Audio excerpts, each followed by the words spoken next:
안녕하세요. 회사 동료를 통해서 이곳을 알게 되어 하루도 빠짐없이 사연을 듣고 있는 30대 후반의 여성입니다. 저는 수도권 대학교를 나오고 꽤 좋은 회사 경영팀에 10년 정도 근무하여 지금은 팀장이에요. 남들에 비해 승진이 빨랐습니다. 그리고 제 입으로 말하기 부끄럽지만 학교에서나 회사에서나 남들에게 싫은 소리 듣지 않고 나름대로 인정을 받으며 잘 살아왔어요. 그래서 제가 학교나 회사에서 했던 것처럼 결혼 생활을 한다면 문제없이 행복하게 잘할 수 있을 것으로 생각했죠. 하지만 사회생활과 결혼 생활은 다른 것이었나 봅니다. 저는 37살에 결혼을 하고 38살에 이혼했습니다. 결혼 생활을 한 1년 동안 시어머니 남편과 정말 질리도록 싸우고 또 싸웠네요. 그렇게 무수히 많은 싸움 끝에 도련님의 상견례 날 도련님의 결혼을 파혼시키고 저도 이혼 선언을 하게 되었습니다. 지금부터 저의 결혼에서 이혼까지의 모든 이야기를 들려드릴까 합니다. 남편은 저와 같은 회사였고 제가 이끄는 경영팀의 팀원이었습니다. 나이는 저보다 2살 어렸지만 일할 때 보면 누구보다 열정적이었고 일하는 센스도 뛰어났어요. 회사 내에서 평판도 좋았고 다른 부서 사람들과도 두루두루 친하게 지냈죠. 저는 그런 남편을 보며 나이는 어리지만 대단한 사람이라고 느껴졌고 남편도 저에게 호감이 생겼는지 회사 일이 아닌 개인적으로 연락을 종종 하더라고요. 그렇게 카톡을 주고받다가 밖에서 따로 만나 밥도 먹고 술도 마시는 사이가 되었고 이러한 시간이 쌓이고 쌓여 연인이 되었습니다. 점점 마음이 깊어져 결혼을 생각하게 되었고 결혼 준비를 하면서 우리가 이혼하지 않고 잘 살기 위해 많은 대화를 나눴어요. 먼저 주변 사람들이나 이곳 사연을 들어보면 부부 사이에 금전적인 차이가 생겼을 때 주로 문제가 발생하더라고요. 그래서 우리는 금전적인 것은 항상 같이 하기로 했습니다. 결혼 준비도 정확히 반반 나눠서 했고 집도 남편과 제가 같이 장만하였죠.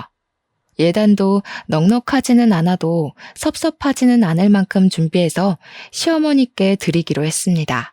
그리고 결혼 후에는 시댁과 친정의 용돈이나 경조사비도 똑같이 드리기로 했어요. 시댁과 친정 둘 다 아버지는 돌아가시고 어머니만 계신 상태인데 저희 쪽은 어머니가 떡집을 크게 하셔서 먹고 사는데 큰 지장은 없으시지만 시어머니는 딱히 일하시지 않고 형님과 남편 그리고 도련님이 매달 드리는 용돈만으로 생활하고 계시거든요. 남편은 이러한 상황을 이야기하며 시댁에 반드시 용돈을 매달 드려야 한다길래 그럼 저도 친정에 그만큼의 용돈을 드리겠다고 했고 남편 역시 이에 불만 없이 동의했습니다. 어떤 분들은 부부 사이에 너무 계산적이지 않냐고 생각하실지도 모르겠어요. 하지만 제 주변에서 시댁에는 용돈을 많이 드리고 친정에는 용돈을 적게 드리는 이유로 싸우다가 결국에는 이혼까지 하는 후배도 보았고 처음부터 확실히 이런 부분을 이야기하지 않고 참고만 살다가 나중에 서로에게 크게 상처 주는 부부도 봐서 일부러 돈에 관련돼서는 확실하게 정리를 하였습니다. 부부의 공동 생활비 역시 매달 동등하게 내고 남편도 저도 일을 하다 보니 집안일 또한 당번을 정해서 번갈아 가면서 하기로 했어요. 이렇게 우리는 결혼 전부터 부부 생활에 대해 많은 이야기를 나누고 최고의 합의점을 찾아 우리의 생활 규칙을 완벽히 정한 뒤에 결혼했습니다. 결혼식을 마치고 남편과 팔짱을 끼고 행진할 때 이 남자와 앞으로 살 날이 너무 기대되었고 설레었어요. 신혼여행을 가서도 남편과 저는 그저 행복했고 앞으로도 이렇게 우리는 함께 웃으며 잘 살 줄 알았습니다. 신혼여행 후 한국으로 돌아온 우리는 먼저 친정으로 향했습니다. 결혼식 전에 신혼여행을 마치면 친정에서 먼저 1박을 하고 시댁으로 넘어가 1박을 하기로 약속을 했었거든요. 이 부부는 시어머니와 친정엄마한테도 미리 말씀을 드린 상태였고 분명히 그때 두 분 다 알겠다고 하셨습니다. 그래서 계획한 대로 먼저 친정에 가서 인사를 드리고 같이 저녁을 먹고 있는데 시어머니한테 전화가 왔어요. 전화를 받아보니 오늘 신혼여행을 마치고 귀국하는 날인데 왜 집에 안 오냐고 하시길래 친정에서 먼저 1박을 하고 이바지 음식을 받아서 내일 시댁으로 갈 것이라고 얘기했죠. 그랬더니 시어머니께서 너희 마음대로 그렇게 정하면 어쩌냐고 하시더라고요. 저는 결혼식 전에 미리 말씀드렸고 어머니도 그때 알겠다고 하시지 않았냐고 했더니 그런 소리 들은 적 없다고 하시는 게 아니겠어요? 그러면서 원래 결혼하면 시댁에 먼저 와야 한다며 음식도 이미 다 해놨고 친정과 시댁이 멀지 않으니 바로 오라고 하셨습니다. 그런데 이미 친정에 짐도 다 푼 상태에서 밥을 먹고 있었는데 갑자기 어떻게 다시 갑니까? 그래서 시어머니께 죄송하지만 이미 말씀드린 부분이고 지금 시간도 늦었으니 내일 가겠다고 했습니다.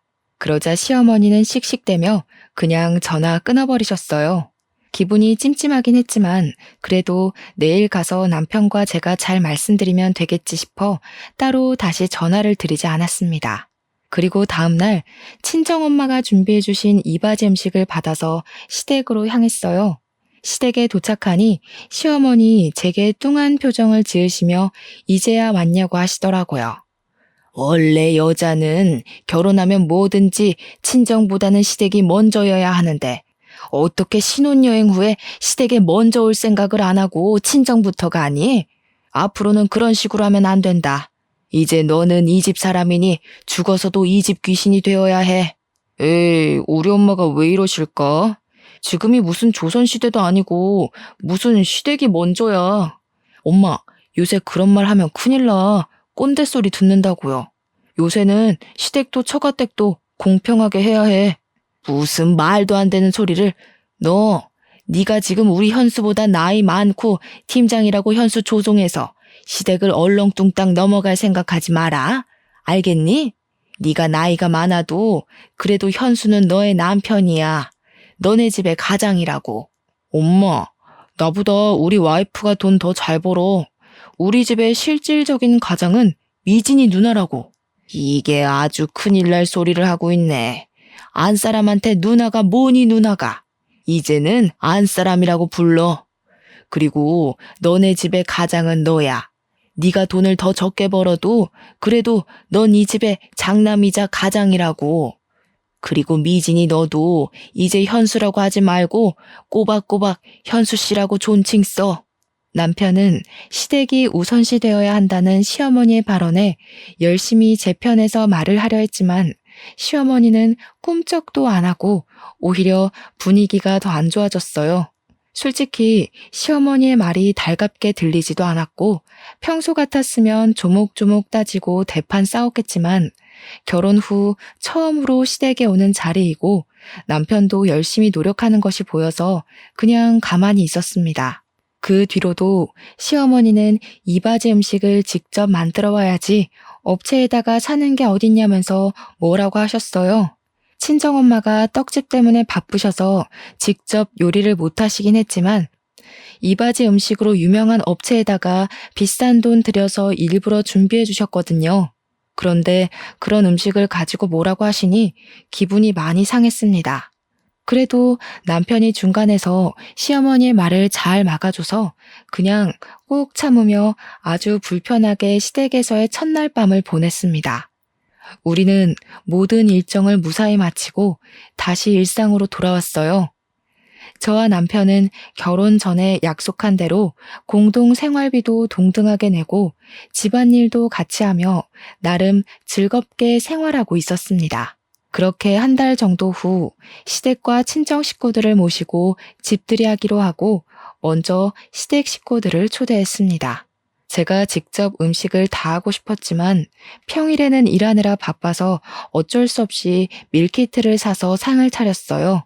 상이 얼추 차려지니 도련님은 회사에 급한 일이 생겨서 가지 못하겠다고 전화가 오고 시어머니와 형님만 오셨습니다.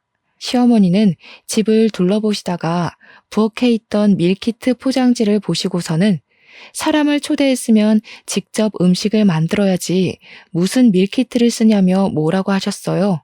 형님은 요새는 밀키트도 잘 나오고 무엇보다 회사 다니느라 바쁜 사람인데 어떻게 장보고 음식을 만드냐고 하며 제 편을 들어주시더라고요.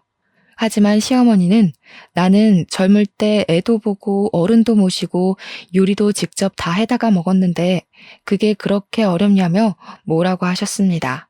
그리고서는 일단 배고프니 밥을 먹자고 하는데 정말 국물 하나 남기지 않고 싹싹 긁어 드시더라고요.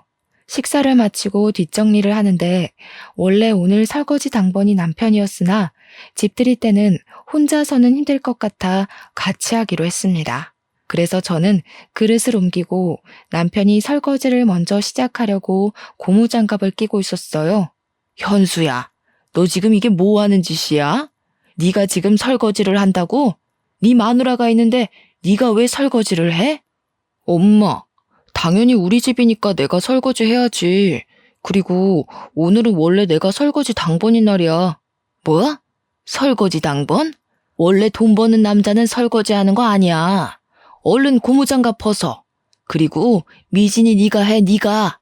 어머니, 제가 집에서 노는 사람도 아니고 저도 현수랑 똑같은 회사에서 일하는데 현수는 왜 설거지를 하면 안 되고 제가 다 해야 해요? 우리 집인데 당연히 우리 같이 설거지 해야 하는 거 아닌가요? 이게 지금 어디서 말대꾸야? 원래 설거지는 당연히 며느리가 하는 거다. 며느리가. 얼른 네가 해. 그리고 지금 나이 많다고 유세니? 네 남편한테 현수가 뭐니 현수가? 현수 씨라고 불러. 아, 엄마 도대체 왜 그래? 그냥 가서 누나랑 앉아서 과일이나 먹고 있어. 내가 하고 싶어서 한다고 내가. 아, 누나, 얼른 엄마 좀 데리고 가. 시어머니는 형님의 손에 이끌려 부엌에서 나갔어요. 저와 남편 둘이 같이 설거지하는데 생각하면 할수록 시어머니의 말이 너무 화가 나더라고요. 그래도 남편이 설거지하면서도 자꾸 제 눈치를 보고 미안하다고 하고 또 무엇보다 제 편에 있는 것이 보이니 고마웠습니다. 설거지를 마치니 밖이 벌써 어둑어둑하더라고요. 이제는 시어머니와 형님이 집에 가셨으면 싶은데 일어날 생각이 하나도 없고 거실에서 TV를 보며 맥주를 마시고 계셨어요. 어머니, 밖에 어두워졌는데 언제 집에 가실 거예요? 내일 월요일이라 저희도 이제 좀 쉬고 출근 준비도 해야 해서요. 집에 가기는 뭘 가? 오늘 여기서 자고 가야지. 설마 집들이에 초대해놓고 잠도 안 재워주고 보내려고? 엄마, 오늘 자고 가는 거야? 집에 내일 아침에 마땅히 먹을 것도 없는데 괜찮겠어? 나는 엄마 우리 집에서 주무시고 가는 거 좋기는 하지만 혹시라도 엄마 불편할까봐 걱정되네. 난 여기도 편해. 내 아들 집이 내 집이고 그런 거지 뭐. 그리고 집에 이제 와이프가 있는데 기본 밑반찬은 있어야지 그것도 없니? 도대체 살림을 하는 건지 마는 건지. 내일 아침은 그냥 간단히 라면을 먹던가 하고 얘 며느리야. 집에서 편하게 입을 옷 좀 줘봐라. 시어머니와 형님은 집에 갈 생각이 정말 하나도 없어 보였습니다. 저는 일단 남편을 데리고 큰 방으로 갔어요.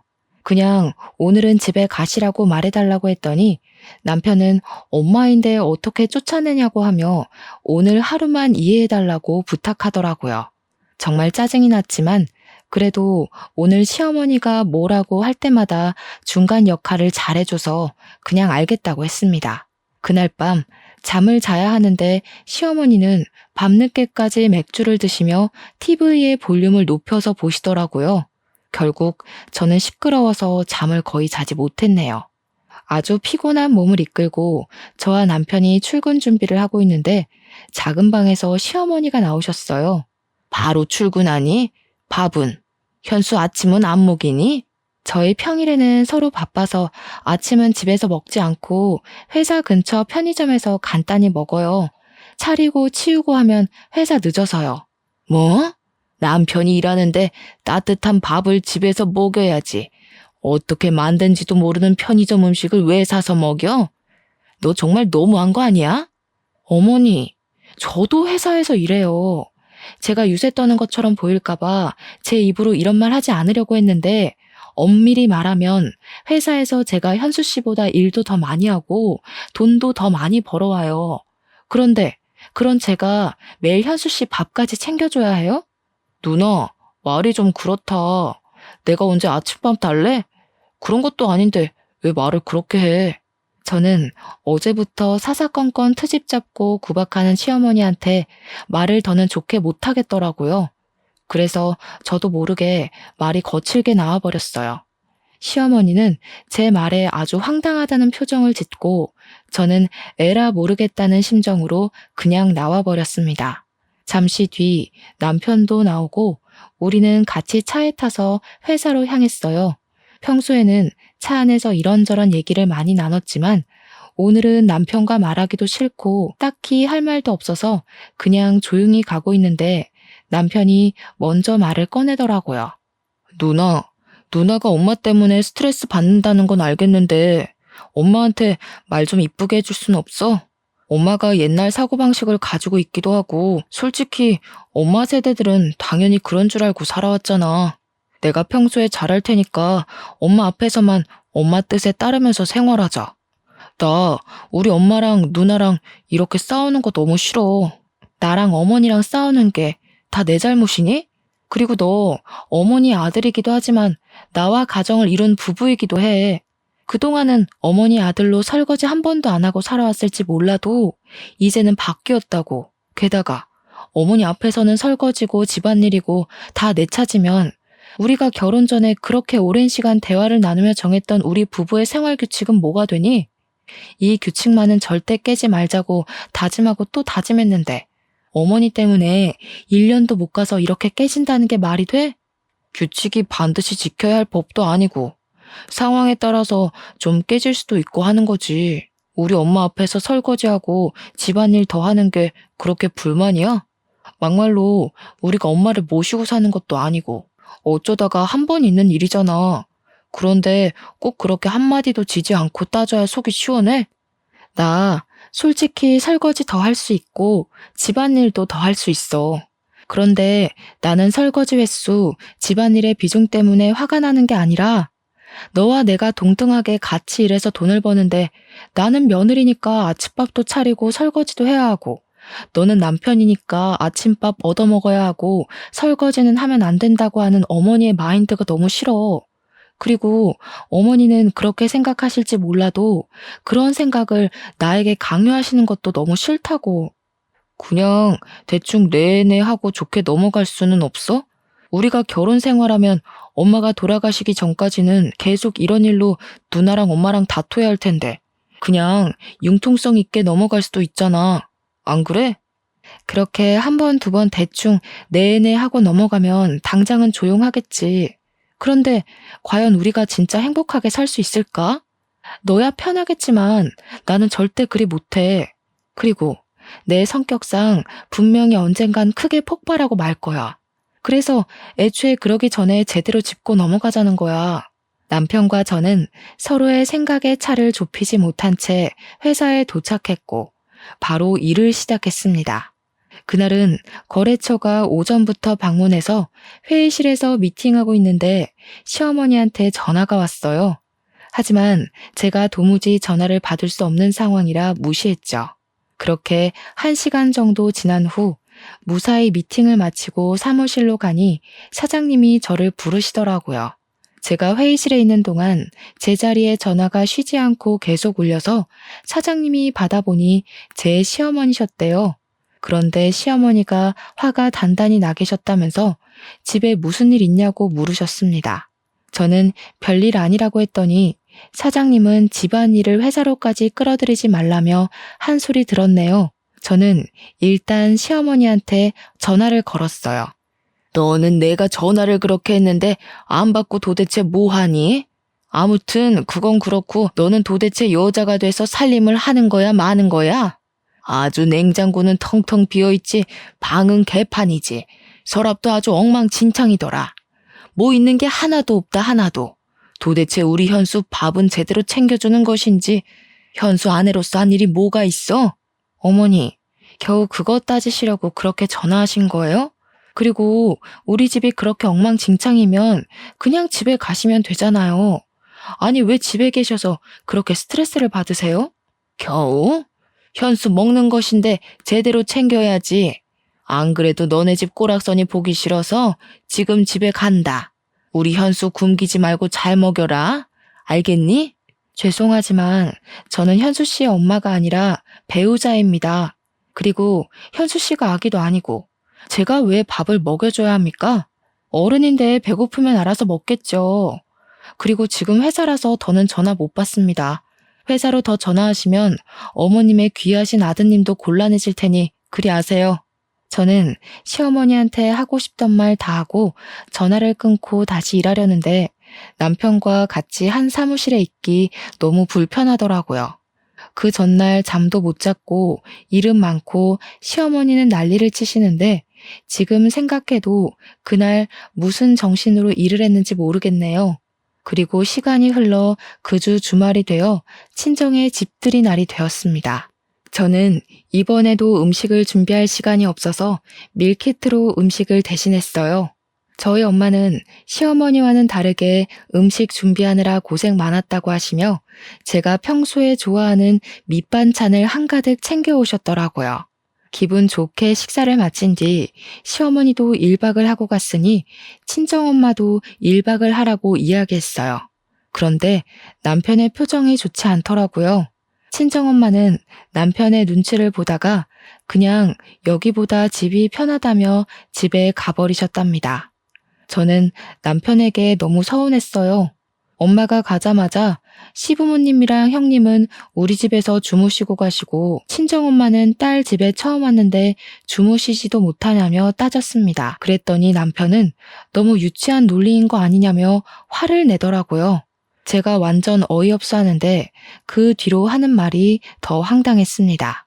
남편 말이 저와 시어머니는 같은 여자이니 덜 불편하겠지만 남편과 저희 엄마는 성별이 다르니 너무 불편하다는 거예요. 그래서 우리 엄마가 이 집에서 같이 자는 것은 안 된다는 이상한 논리를 펼치고 있더라고요. 저는 너무 기가 막혀서 말이 다 나오지 않았어요. 더 말하면 진짜 제대로 싸우고 이혼 도장을 찍을 것만 같아서 그냥 방으로 들어가 버렸습니다. 다음날 감정이 좀 진정돼서 다시 말해볼까 했지만 이미 지나간 일이기도 하고 앞으로 이렇게 시어머니와 친정엄마가 우리 집에 와서 잘 일이 얼마나 있겠냐는 생각에 더는 얘기하지 않기로 했네요. 그렇게 일주일 정도는 어색하고 서먹하게 지내다가 시간이 지나니 서운한 감정이 누그러들더라고요. 그래서 다시 이전처럼 그냥저냥 나쁘지 않게 지냈어요. 그리고 첫 명절이 다가왔습니다. 시댁이나 친정이 정확히 집에서 1시간 거리라 그냥 다녀만 오려다가 그래도 처음 맞이하는 명절이니 시댁, 친정 모두 하룻밤을 같이 지내고 오기로 했답니다. 친정은 차례를 지내지 않지만 시댁은 차례를 지내기에 음식 장만으로 할 일이 많아 먼저 시댁으로 갔어요. 시댁에 도착하니 시어머니는 음식 준비할 것이 많다며 오자마자 제게 앞치마를 주셨습니다. 그래도 첫 명절이라고 나름 차려입고 갔는데 왔냐는 인사도 없이 일꾼이 온 것처럼 앞치마부터 건네니 기분이 조금 그랬어요. 일단 저는 앞치마를 받고 편한 옷으로 갈아입고 부엌에 들어갔고 남편도 같이 돕는다고 부엌에 따라 들어왔답니다. 현수야, 너는 일하느라 힘들 텐데 부엌에는 왜 와? 가서 TV 보고 좀 쉬어. 이럴 때나 쉬지 언제 쉬니? 그리고 미진이는 여기 와서 전 좀 부쳐라. 어머니가 자꾸 잊으시는 것 같은데 저랑 현수랑 같은 회사, 같은 부서에서 일해요. 아시죠? 그래도 너는 팀장이니까 좀 자유롭잖아. 그리고 남편한테 현수가 뭐니 현수가. 현수 씨 아니면 여보라고 똑바로 지칭해라. 왜? 전 부치기 싫으니? 이깟 전 부치는 게 뭐 힘들면 얼마나 힘들다고 싫은 티를 팍팍 내? 나이 많다고 유세 부리는 것도 아니고 원래 차례상 음식 장만은 다 며느리들이 하는 거야. 친정에서 차례를 지내지를 않았으니 알 리가 있나. 시어머니는 남편과 제가 같이 일하는데 남편한테는 쉬라 그러고 저한테만 부침개 부치고 음식 장만을 하라고 하셨습니다. 남편도 자신이 부엌에 있으면 제가 곤란해질 것 같다며 도련님과 함께 거실에서 TV를 보고 과자를 먹고 놀고 있었어요. 결국 제가 며느리라는 죄로 혼자 전을 다 부쳤네요. 그러고 잠시 쉬려는데 이번에는 친척들이 오셨어요. 시어머니는 친척들 오셨으니 저녁상을 차리라고 하시더라고요. 그래서 저는 음식을 준비할 테니 남편에게 상을 피고 수저를 놓아달라고 부탁했더니 남편은 친척들에게 잡혀서 이런저런 이야기 듣느라 거실에 앉아 아무것도 안 하고 있었습니다. 결국 또 저 혼자 상을 피고 수저도 놓고 음식도 놓고 하며 상을 차렸답니다. 상을 다 차리고 저도 뒤늦게 앉아서 밥을 먹으려는데 친척 어르신이 물 좀 갖다 달라고 하셨어요. 솔직히 물 정도는 남편이 좀 움직여서 갖다 줄 수 있지 않나요? 그런데 남편은 친척들 사이에 딱 앉아서 열심히 밥만 먹고 있었더라고요. 시어머니는 저한테 얼른 가져오라고 하고 친척들도 다들 절 쳐다보시고 계시길래 저는 밥을 먹으려다가 다시 내려놓고 물과 컵을 가져왔답니다.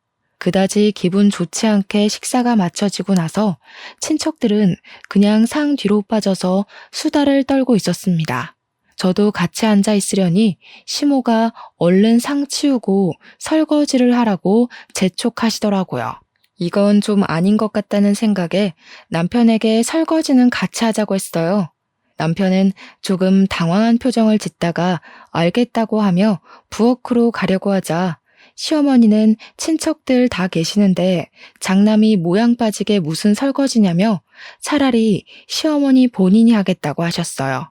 저는 마음 같아서는 시어머니한테 그럼 그러시라고 말하려다가 친척들도 있고 해서 마지못해 부엌으로 가서 설거지했네요. 저의 표정이 좋지 않자 남편은 계속 제 눈치를 보고 시어머니는 저를 계속 못마땅하게 여기시며 명절의 첫날이 지났습니다. 그리고 둘째 날 친척들과 남편, 도련님이 함께 차례를 지내고 식사를 마친 뒤 친척들이 가시길래 저도 친정에 가려고 짐을 챙기고 있었어요. 그때 누군가가 집 벨을 눌러서 나가보니 도련님과 결혼할 사람이라며 예비 동서가 과일과 한우를 들고 집에 왔더라고요. 어제부터 음식 장만하느라 피곤함에 지친 저와는 달리 딱 봐도 화사하고 어리고 여자인 제가 봐도 너무 예뻤어요. 어차피 다음 주 상견례 때 볼 건데 왜 왔어? 그냥 집에서 쉬지 않고 기특하기도 하지. 지금 시간이 벌써 점심시간이네. 온 김에 밥 좀 먹고 가. 미진아, 네 예비동서 왔으니 같이 밥 먹게 상 좀 차리자. 시어머니는 저를 콕 집어서 상을 차리자고 하며 부엌으로 저를 데리고 갔어요. 예비동서도 돕는다고 들어가니 시어머니는 예쁘게 차려입고 왔는데 옷 버린다고 안 된다며 거실로 나가서 진수랑 현수랑 쉬고 있으라고 하셨습니다. 저도 첫 명절이라고 예쁘게 차려입고 왔는데 제게는 오자마자 앞치마를 던져주시더니 예비 동서한테는 한사코 쉬라고 하시는데 기분이 묘하게 상하더라고요. 어찌됐든 저는 시어머니와 함께 상을 차리고 다 같이 식사를 했어요. 식사를 마친 후 상을 정리하고 저와 남편이 설거지하려는데 예비 동서가 설거지는 자신이 하겠다고 왔습니다. 아가야, 넌 아직 손님인데 뭘 자꾸 도우려고 하니? 설거지는 네 형님이나 시키고 너는 이리 와서 거실에서 과일이나 먹자. 현수 너도 우리 집 가장이 설거지는 무슨 설거지야. 부엌에 얼쩡거리지 말고 여기 앉아. 그리고 미진아, 가서 과일 좀 깎아와. 예비 동서는 어쩔 수 없이 다시 나가고 저는 과일을 내왔어요. 과일을 깎으며 이야기를 들어보니 예비 동서는 도련님보다 4살이 어리고 부모님의 사업이 잘 돼서 집이 꽤 부유하더라고요. 그래서인지 혼수와 예단을 아주 넉넉히 준비한다고 했습니다. 잘 살고 나이도 어리고 예쁜 예비동서가 오니 집안 분위기가 아주 밝아지고 다들 예비동서를 환영하는 분위기였어요. 그 사이에서 저는 왠지 모를 씁쓸함과 소외감이 느껴지며 괜히 서글퍼져서 부엌에가 혼자 설거지하고 부엌 정리를 했답니다. 다 마치고 나니 예비동서가 집에 간다고 하더라고요. 저는 상견례 때 보자고 인사를 하고 시계를 보니 벌써 오후 4시였어요. 이제는 진짜 집에 가려고 짐을 챙기고 있으니 이번에는 형님의 가족이 집에 왔습니다. 왜? 벌써 가게? 현순아도 명절 때 봐야지 벌써 가면 되니? 너도 좀 같이 어울리다가 천천히 가. 어차피 친정도 가깝잖아. 친정은 차례도 지내지 않는데 좀 더 있어. 형님도 친정에 오셨는데 저도 친정에 가야죠. 친정엄마는 자식이 저 하나뿐이라 저 기다리고 계실 거예요. 지금 출발해도 어둑해져서 도착할 텐데 이제는 가야죠. 그래도 첫 명절이잖니?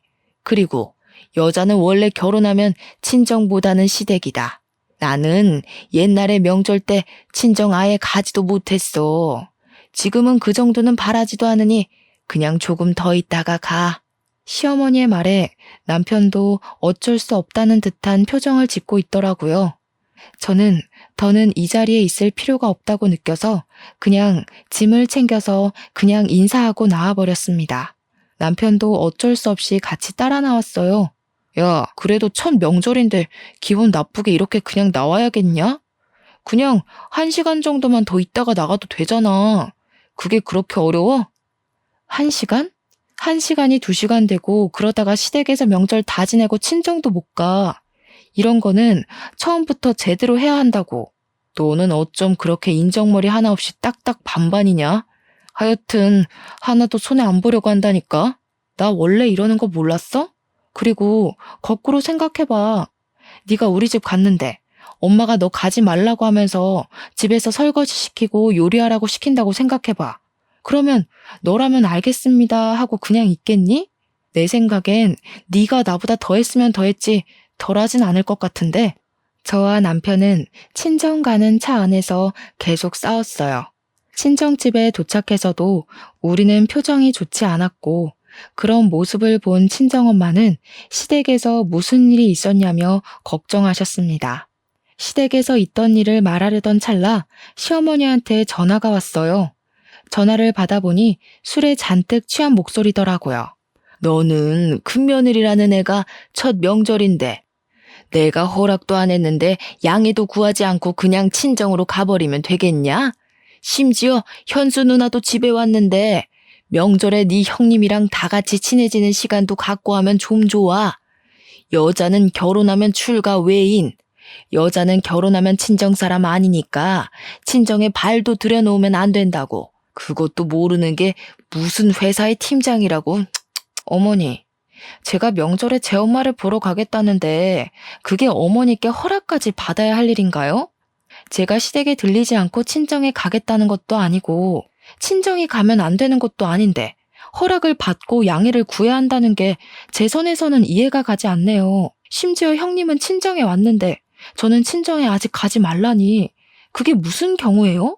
이게 뭘 잘했다고 말댔고야? 친정에서 시어미한테 그렇게 하라고 가르치디? 지금 당장 와, 당장. 출가 외인이 어디서 명절 때 친정을 가고 있어? 그리고 딸하고 며느리하고 같아? 출가 외인은 예전에나 있던 말이죠.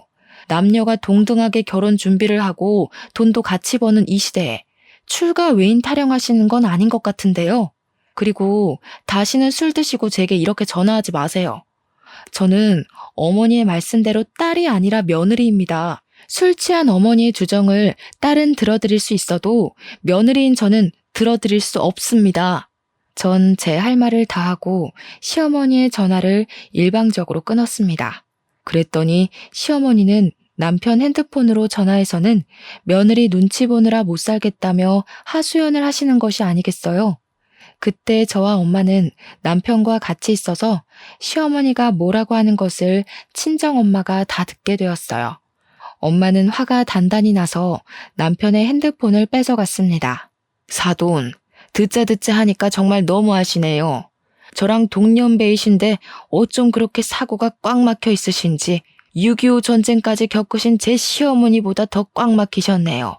정말 제가 저희 딸을 그 집으로 시집 보낸 것이 너무 후회스럽네요. 일단 지금은 술 취하신 것 같으니 전화 끊으시고 더는 추태 부리지 마세요. 아시겠어요? 엄마는 술 취한 시어머니한테 따끔하게 한 소리하고 그냥 전화를 끊어버리셨습니다. 바로 다시 시어머니의 전화가 계속 울리고 남편이 받으려 했지만 제가 지금 전화를 받으면 바로 이혼이라고 하니 전화를 받지 않았어요. 그렇게 살얼음판 같았던 명절이 지났답니다. 명절이 지나고 오랜만에 출근한 날 회사에서 일하는데 1층에서 시끄러운 소리가 들려 나가보니 시어머니가 회사 문 앞에서 사람들과 싸우고 있더라고요. 가만히 들어보니 우리 아들과 며느리가 이 회사 경영팀에서 일하니 들어가겠다 하고 회사 사람들은 아무리 가족이라고 해도 이렇게 막무가내로 오시면 안 된다며 난동을 부리고 있었습니다. 저와 남편은 깜짝 놀라 1층으로 내려가자 시어머니가 왜 명절 때 전화를 받지 않느냐며 네가 그러고도 며느리냐고 하며 소리를 고래고래 지르시더라고요. 아무리 그래도 그렇지. 여기는 저와 남편이 일하는 회사입니다. 일단 가세요. 집에 가서 이야기해요. 이게 회사까지 쫓아올 만큼 중대한 일이에요? 당연하지. 며느리가 며느리 도리를 안 하는데 회사가 아니라 우주 끝까지라도 쫓아가야지. 2년이 일만 해와서 뭐 아무것도 모르는 것 같은데 오늘부터 퇴근하고 우리 집 와서 며느리 도리 좀 배워라. 이번 주에 진수 상견례도 있고 네가 그래도 맏며느리인데 진수 처한테 이것저것 알려주려면 너도 배워야 하지 않겠어? 엄마, 그만 좀 해. 회사에서 일하는데 이게 무슨 행패야? 제발 그냥 집에 가. 엄마 아들, 이 회사에서 잘리는 꼴 보고 싶어? 남편의 간곡한 부탁에 시어머니는 집으로 갔어요. 사무실로 들어가니 바로 사장님이 저와 남편을 부르셨고 제발 집안의 일을 회사에까지 끌고 오지 말라며 엄청나게 크게 혼이 났습니다. 안 그래도 그날은 연휴 끝난 후라 정신없는데 시어머니 때문에 더 정신없고 쪽팔려서 대충 급한 일만 마무리 짓고 저와 남편은 도망치듯이 퇴근을 했네요. 퇴근하며 남편은 내게 그냥 적당히 노인네 기분 좀 맞춰줄 순 없냐고 뭐라고 하고 저는 그런 남편의 말에 화가 나 크게 싸웠습니다. 그 뒤로 저는 시어머니의 전화를 받지 않고 남편과 대화도 하지 않으며 남남처럼 생활했네요. 그리고 도련님의 상견례 날이 왔어요. 예단 이야기가 나왔는데 예단비 2억에 고급 모피코트에 명품 가방을 준비한다고 하더라고요. 시어머니는 넉넉한 예단과 혼수에 너무 좋아했고 상견례장 분위기도 아주 화기애애했습니다. 이런저런 대화를 하다가 예비동생 어머니가 저한테 시어머니가 잘해주시냐고 물어보셨어요. 네, 잘해주세요. 며느리는 출가 외인이니 친정보다는 시댁이 먼저야 하고 명절 때도 형님은 친정에 왔지만 저는 친정에 가면 안 된다고 하시고 맞벌이여도 남편 밥은 챙겨야 하고 남편한테는 설거지도 시켜서는 안 된다고는 하지만 그래도 잘해주세요. 예, 너는 왜 그런 소리를 이 자리에서 하니? 내가 언제 그랬다고? 지금 농담하는 거지? 사돈, 우리 집 맏며느리가 원래 이렇게 장난을 잘 쳐요. 장난 아닌데요? 매번 그러셨잖아요. 동서도 저번에 명절 때 집에 못 가고 있는 거 다 봤죠? 설거지도 제 남편한테는 하나도 안 시키고 저 혼자 다 했던 것도 기억하시죠? 이 집으로 시집 오면 그게 동서의 미래 모습이에요. 이제 명절 때는 친정에 갈 생각 마시고 주야 장천 설거지만 하셔야 할 겁니다. 사돈, 아니에요. 설마 제가 그렇겠어요? 제가 맏며느리한테는 그래도 둘째 며느리한테는 안 그래요. 명절날 아주 칼같이 보내겠습니다. 원한다면 설과 추석 번갈아 가면서 와도 돼요. 맏며느리는 일만 해서 뭘 잘 몰라서 제가 가르친다고 그런 거고 우리 둘째 며느리한테는 안 그럴 거예요. 저와는 다르게 둘째 며느리가 넉넉하게 예단과 혼수 준비해 가서 그러신가 보죠? 우리 시어머니는 예단으로 며느리를 차별하는 그런 분이셨네요. 저는 성격이 좋지 않아서 그런 차별 대우 받고서는 이 집 큰며느리로 못 있겠네요. 죄송하지만 이제 며느리 노릇 못 해먹겠어요. 그쪽도 저처럼 고생하기 싫으면 얼른 도망치세요. 남편이 좋아도 시어머니 자리가 별로면 아무래도 힘들더라고요. 저의 폭탄 발언에 예비 동서 가족의 표정이 굳어지고 시어머니는 당황해 하시더라고요.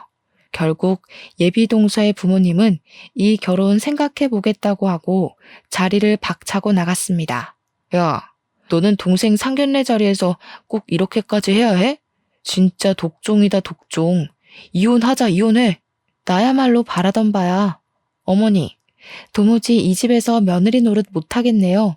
저는 며느리 자리 사표 내고 이혼하겠습니다. 이게 지금 얼마짜리 혼수랑 예단이었는데 네가 다 망쳤어. 이제 어쩔 거야? 어찌할 것이냐고. 얼른 따라가서 아니라고 말해. 아주머니, 내가 그동안 아주머니한테 당한 것들을 그대로 다 말한 것뿐인데 아니긴 뭐가 아닙니까? 저는 할 말 없습니다. 그럼 이제 갑니다. 저는 그 길로 나가서 신혼집에서 짐을 다 싸들고 친정으로 갔습니다. 저희 엄마는 제게 괜히 결혼해서 눈치 보고 구박대기로 사는 것 같아서 마음 아팠는데 그렇게 살 바엔 차라리 이혼하고 혼자 사는 게 100번 1000번 낫다고 잘했다고 하셨어요. 솔직히 이혼이 잘한 일은 아니었지만 그래도 엄마가 그리 말해주시니 너무 감사했답니다. 그리고 월요일 회사에 가니 남편이 일찍 출근해 있었습니다. 저는 남편을 회의실로 불러서 이혼 서류를 건넸어요. 남편은 무슨 이런 일 가지고 이혼이냐고 남들 다 이렇게 산다고 하더라고요. 남들은 다들 이렇게 살아도 나는 이렇게 못 살아. 내가 설거지 몇 번 더 하고 시댁에 오래 있겠다고 해서 이러는 거 아니야. 나에게는 엄격하게 며느리 도리 강요하면서 자기 아들은 집안일 하나 못하게 하고 내가 예단비 적게 해왔다는 이유로 벌써 대놓고 차별하려고 하시는데 나는 그런 차별 대우받으면서 못 산다고. 그렇지 않아도 네가 상견례 자리에서 그러고 나가서 진수 파혼했어. 그럼 된 거 아니야? 너도 꼭 이렇게 이혼까지 해야 해? 잘 됐네. 도련님 파혼시킨 마당에 내가 이제 시댁에 가면 나는 천덕꾸러기일 텐데 나는 더는 그렇게 못 살아. 이혼해.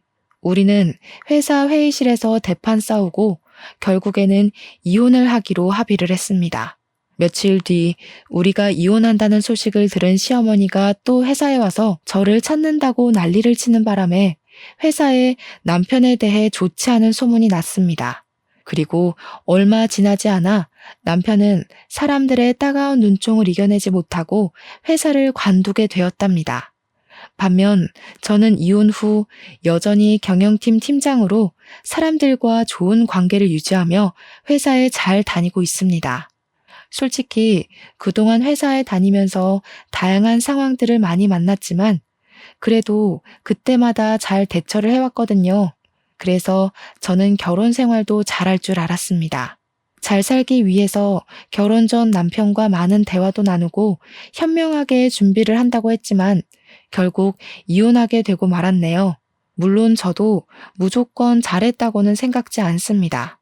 제가 융통성 있고 좀 더 유연하게 해야 했는데 제 성격상 그러지 못한 부분도 있었을 것으로 생각해요. 하지만 저의 이혼을 후회하지는 않아요. 다시 그 상황이 되어도 조건 없는 며느리의 희생을 강요하는 전 시어머니와 처음에는 제 편인 듯 했지만 결국엔 어머니의 뜻에 수긍했던 전 남편에게 이혼 서류를 던졌을 것입니다. 다만 마음이 정리되고 나중에 혹시라도 마음에 드는 남자가 생긴다면 그때는 지금보다 더 현명하고 지혜롭게 결혼 생활을 하고 싶네요. 생기지 않는다면 어쩔 수 없고요. 그 전까지 저는 평소와 같이 열심히 회사 생활하며 자기 개발도 열심히 해보려고 해요. 그러다가 기회가 된다면 더 좋은 인연이 생길 수도 있겠죠? 그러길 바라봅니다. 지금까지 저의 긴 이야기 들어주셔서 감사합니다.